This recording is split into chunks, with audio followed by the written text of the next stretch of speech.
Halo semuanya, Sawadee Krab. Kembali lagi kita update dengan perkembangan kasus Brigadir Joshua yang hari Senin nanti kita akan melihat sidang perdana. Ini akan ada Ferdy Sambo, sementara di sidang kedua di hari Selasanya itu adalah Barada Eliezer, dan memang mereka berdua dipisahkan karena demi beberapa hal yang memang sudah menjadi ketetapan di sini. Pertama adalah untuk meng-cross-check mana keterangan yang benar dan juga salah, karena kalau mereka satu ruangan, mungkin ada beberapa bagian nanti mereka akan satu ruangan saling bertentangan satu sama lain, tetapi mungkin di bagian awal ini mau diperdengarkan dulu deskripsi dari masing-masing saksi tersendiri agar tidak saling terpengaruhi.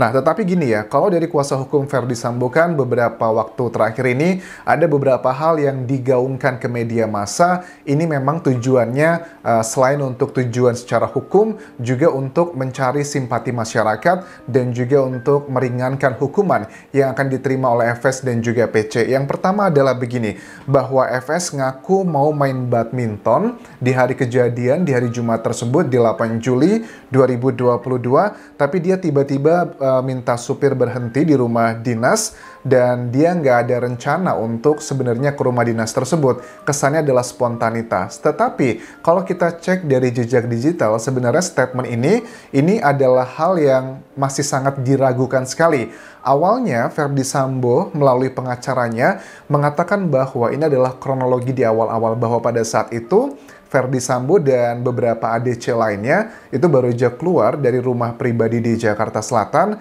tapi tiba-tiba di tengah jalan baru mungkin semenit, 2 menit keluar, tidak jauh jaraknya, itu ditelepon oleh Putri Chandrawati dan menceritakan bahwa dia itu dilecehkan oleh Brigadir Joshua. Kemudian si Ferdy Sambo tiba-tiba dia turun dari mobil dan lari ke rumah dinas tersebut. Kenapa kok lari nggak menggunakan mobil? Alasannya karena mobilnya mau putar balik dan itu jalannya cukup sempit. Makanya dia lari ke rumah dinas nggak nyampe 5 menit.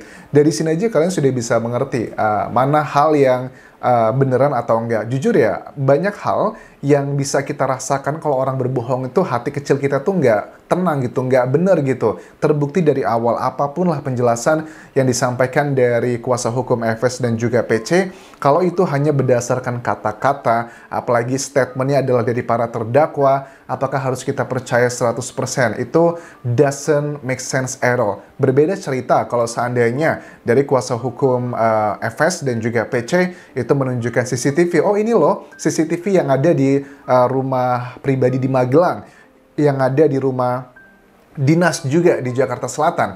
Ditunjukkan CCTV yang telah dihancurkan tersebut, itu baru kita percaya. Secara logika aja, kalau memang hal-hal yang sudah dikatakan oleh kuasa hukum mereka ini adalah benar, kenapa kok FS memerintahkan anak buahnya dan ada 97 orang anggota Polri oknum yang terlibat di sini untuk menghancurkan barang bukti, menghilangkan sidik jari, melakukan ini dan itu, mengganti pintu, mengganti kunci pintu dan sebagainya. Itu yang terjadi di rumah dinas dan juga rumah pribadi. Kenapa semua itu dilakukan? Di mana handphonenya Brigadir Joshua, laptopnya, baju terakhirnya, dan sebagainya? Kenapa adalah hal yang sangat janggal kalau memang kan ada 3 fase nih menurut tim kuasa hukumnya FS. Di bagian pertama itu adalah pokoknya ada yang kebohongan. Nah, kalau memang menurut timnya FS dan PC, fase ketiga sekarang ini adalah proses hukum secara sebenarnya. Ya sudah, kalau proses hukum secara sebenarnya, ayo dong ditunjukkan dong di mana sarung tangan dan sebagainya. Karena ya nggak make sense juga. Kita ketahui ya pada saat rekonstruksi ada bagian yang menunjukkan bahwa FS itu menjatuhkan sesuatu hal yang dugaannya sangat kuat. Itu adalah dia menjatuhkan sarung tangan, kemudian itu menjadi salah satu alasan dia kenapa dia bilang saya nggak tahu mungkin sarung tangannya di mana karena waktu itu terjatuh dan sekarang tidak tahu berada di mana kondisinya.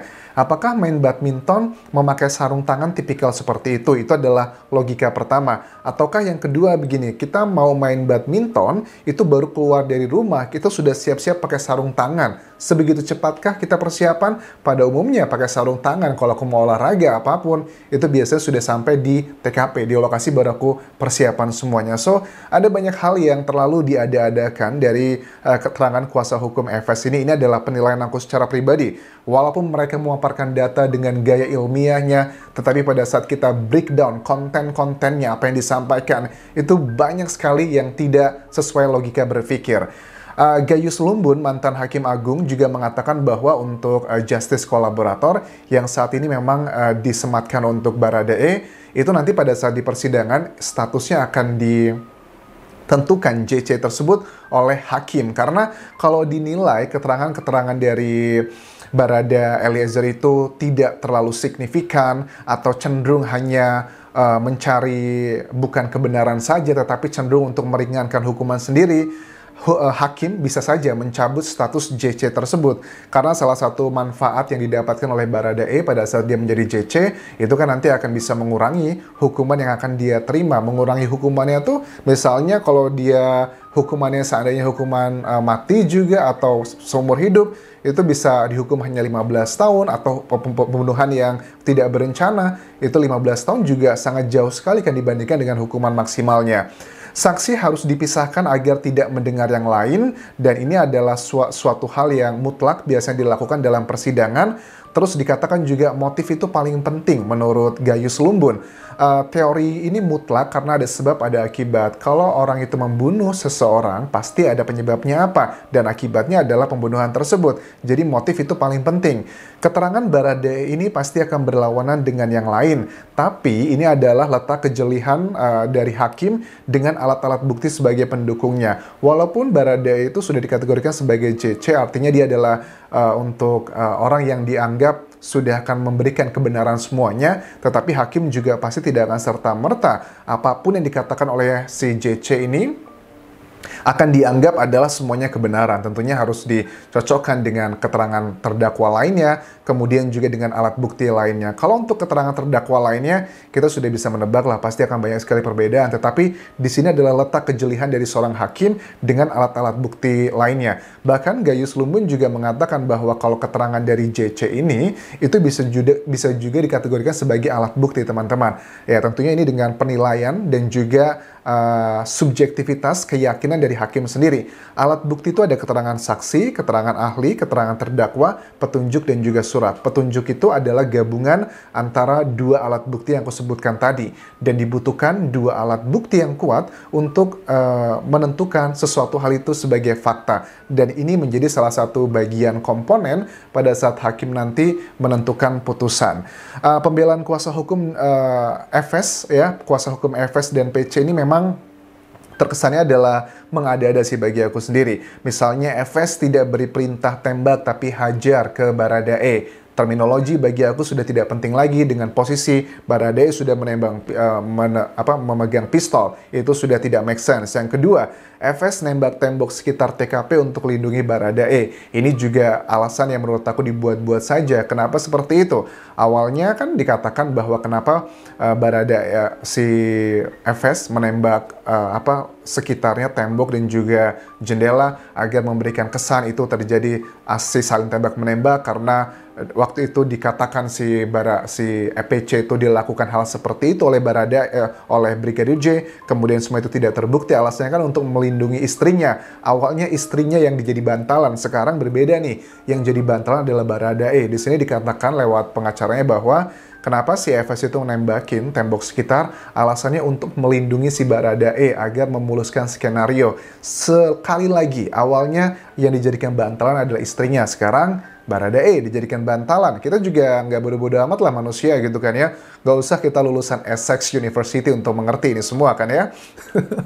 Oke, kemudian terus gimana dengan motif pelecehan di rumah dinas Jakarta Selatan? Gimana dengan motif juga dugaan pelecehan di Magelang? Itu adalah hal-hal yang menurut aku tidak make sense sama sekali. Kalau memang itu beneran terjadi, tunjukkanlah alat bukti lainnya. Nggak cuma mengenai keterangan-keterangan dari saksi, apalagi saksi yang pihaknya dari Verdi Sambo. Ada sih saksi yang masih belum ditetapkan sebagai tersangka, setahu aku adalah Susi ya. Susi itu adalah ART dari PC yang saat itu juga diketahui ikut juga di Magelang, sampai juga ke rumah dinas, apakah ikut atau tidak. Tapi kalau aku lihat dari sini sebenarnya si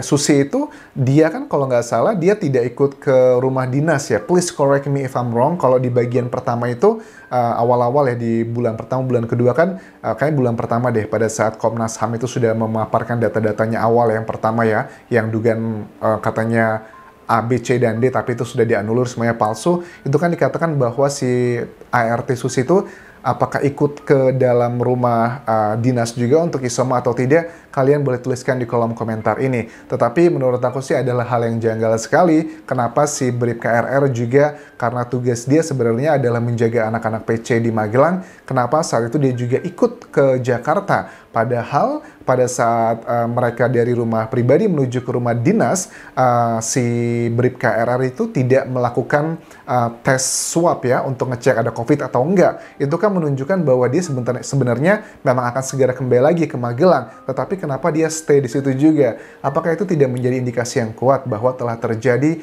perencanaan untuk membunuh Brigadir Joshua itu jauh-jauh hari? Belum lagi ditambah dengan data adalah keterangan dari pacarnya Brigadir Joshua, Vera Simanjuntak ya, yang sudah sebulan sebelumnya, bahkan sehari sebelumnya, dengan data-data yang sudah kita bahas sebelumnya, ada chat, bahkan juga Brigadir J dengan jelas mengatakan ada orang yang kurang ajar bahwa dia diancam juga dibunuh. Apakah itu belum cukup kuat untuk membuktikan ini adalah pembunuhan berencana? Ini adalah hal yang saat ini sedang diperjuangkan dari tim Verdi Sambo, bahwa FS bukanlah merencanakan pembunuhan ke Brigadir Joshua. Nah, sebenarnya kalau aku tangkap juga keterangan dari Gayus Lumbun, mantan Hakim Agung ini, sifat JC, Justice Collaborator, itu memang tidak bisa diberikan untuk pelaku utama. Ini adalah untuk Verdi Sambo tidak bisa. Tapi manfaatnya juga bisa didapatkan oleh Verdi Sambo kalau dia ini, si Verdi Sambo tuh melakukan hal yang bermanfaat bagi orang banyak. Misalnya, dia kayaknya, mungkin ya kalau aku tangkap ini ya, seandainya si Verdi Sambo membongkar